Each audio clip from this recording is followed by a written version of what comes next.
I am really getting into power scaling as of late. And something I think power scaling does a lot is that matchups are either quite sensical or have no sense whatsoever and should not in any way, shape or form even be considered as matchups. And one of these matchups is Alex Mercer versus Wesker. But as of late, people have more or less been on the debating level of a 4-year-old. I like Komograph, that's why he beats Goku. As of late, the verse community is nothing but a bunch of small children arguing over who their favorite character is and making up a bunch of evidence about why and how they should win.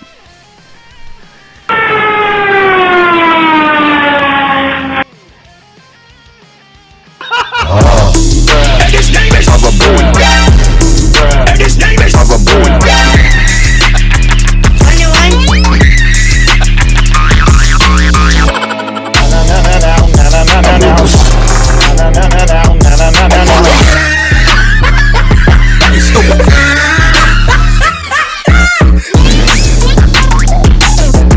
Nice argument, Senator. Why don't you back it up with a source? My source is that I made it the Now this matchup is what you would expect.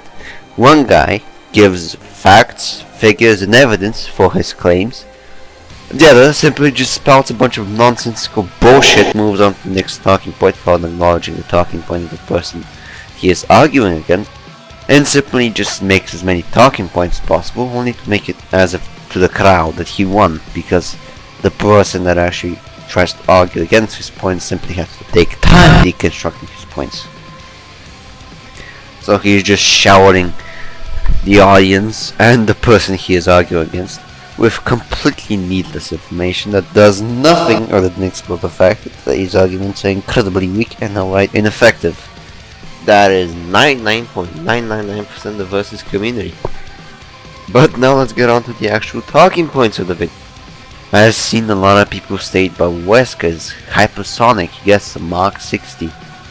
Yeah, how? But Wesker was able to move beyond the speed of the eye and become invisible for a moment. Okay, that is only, what, at most? Mach 1. Given how fast the eye movements are things that I can't really perceive or even really see. So for a brief instant that is like Mach 0.5 or 0.01. I mean that doesn't seem a hypersonic feat, my guy. Well, on the other hand, we have Alex at the literal start of Prototype 1, dodging helicopter, Gatling gunfire, and just a good old-fashioned machine gun fire from M4-1A assault rifles, which have a muzzle velocity of 920 meters per second, which if you do some quickie maths, you get a Mach 18. Yeah, I've done this calculation so many times, know it off the top of my head. Also now just times this feat by 4, since there were 4 gunmen there and all of them missed Alex, or Alex dodged the bullets. Okay, now they're the most effective military unit. You can just times the muzzle velocity, times the bullets, times the magazine, times it 4, and you get a rather insane result for speed, which it's quite funny because you can't really say it's wrong. Now on that, this is a starter game Mercer. Nothing like a starter game Mercer being fast in this case speak. Of course, Alex gets massively stronger from this. Alex goes from not being able to damage hunters even a little bit to taking down hordes of hunters easily without any real effort. So I think this is just an example of how Alex just grows massively in strength and speed. Since you know it makes no sense for Alex to grow only in AP but not in speed during his adventures. So even if we state his speed is only 2 times what it was at the start of Prototype 1, the end of Prototype 1, he will still be much faster than Wesker. By a lot. In terms of direct attack bolts and strength, again it's massively in Alex's favor. If we state that he is above all the bioweapons, then Wesker is like what? Large building level? I've heard some statements, some people claim, oh, you can make arguments about Resident Evil being fucking town level. Which I must state,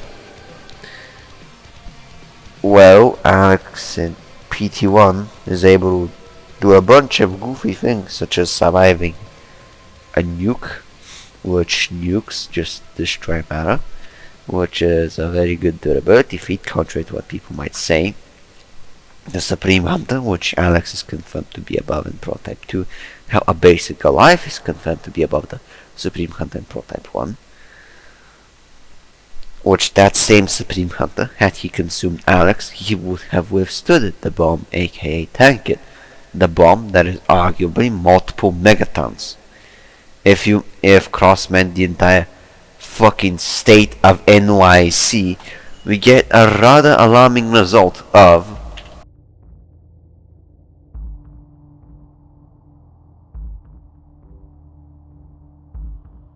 in terms of intelligence, it's the same story. I have seen some state that Alex simply gains knowledge with those he consumes and does not gain their skill sets or anything similar. Which is in fact quite wrong, as the Prototype 1 Primer Guide verbatim states that Alex's intelligence increases with his consumption. Alex does indeed gain the intelligence of those he consumes, which at the end of Prototype 1 he is stated to consume at least 1,000 people. In the comics, there is a statement of him saying he has consumed thousands of people. Reminder, the comics take place before the events of Prototype 2. And in Prototype 2, Alex most assuredly has gained far more knowledge than in the fucking comics.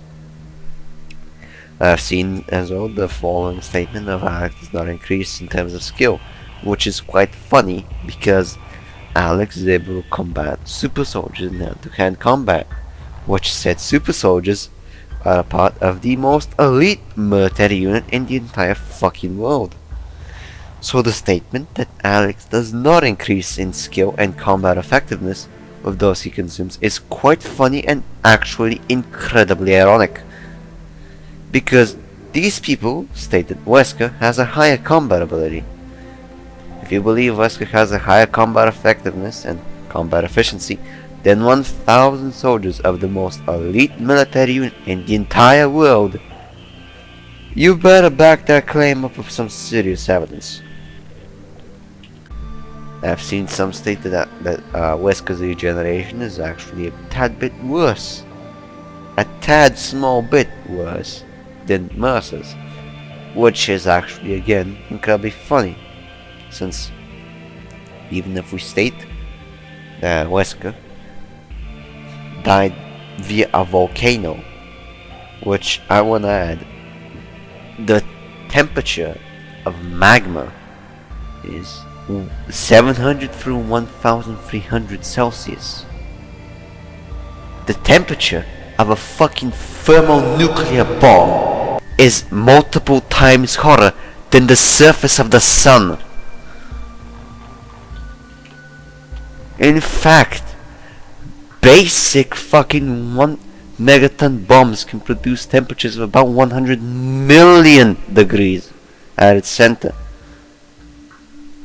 Even though Alex is not at the fucking center of it, the Supreme Hunter does indeed state that he will survive it, even at point blank, with Alex's biomass, which in Prototype 2, friendly reminder, the Goliaths, which Hela consumed 3 of them, are stated stronger than any previous form of the infection, meaning they can very easily be scaled above the level of a hypothetical Prototype 1 consumed Supreme Hunter.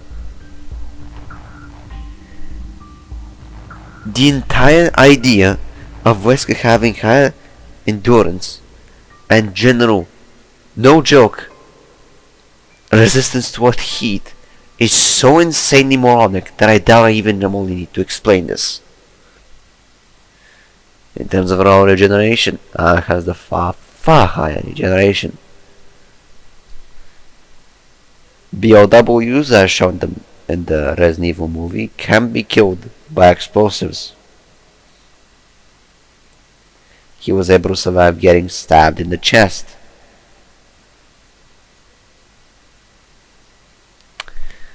Now let's compare it to Alex. Alex, at the start of Prototype 1, right after getting the claw, was stated to have molecular level regeneration. Quite impressive, especially since this is once again the start of Game Mercer, or at the very least very early Game Mercer. Later on it is confirmed that Mercer has at least 700 level regen by McMullen. It is also stated in Prototype 2 that Alex can consciously manipulate each and every single molecule in the entire world of white light. Friendly reminder, Alex's passive regeneration does indeed increase as time goes on. So no, in Prototype 2 he should not just have basic molecular level regeneration, he should in fact have far higher. Now something I previously forgot is that Alex, in the mission we get the claws as well, is able to just tank an entire warehouse of arguable thermobaric explosives, since they produce the explosion of what is quite easily seen as a thermobaric explosion in game. And so this is at the very least calculated at multiple kilotons of TNT. Alex tanks this right after getting the claws.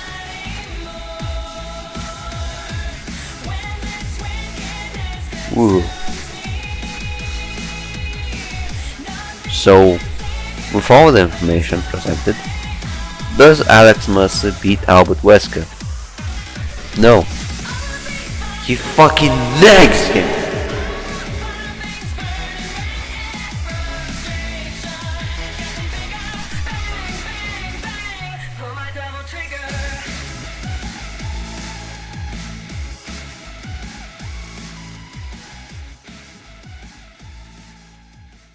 Well, I do hope you enjoyed.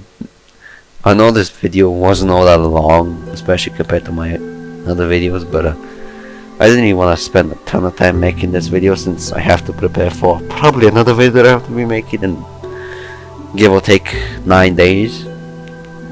At the time of recording, you can guess what that video is. So I didn't want to put a ton of effort into this video. Plus tomorrow is my name day, so I didn't even want to put that much effort into this video. With that, I hope you enjoyed. Hit the like button if you liked it. Hit the bell notification if you want to get notified, and let me read my YouTube memo. Oh yeah, share the video and comment. Okay, bye bye.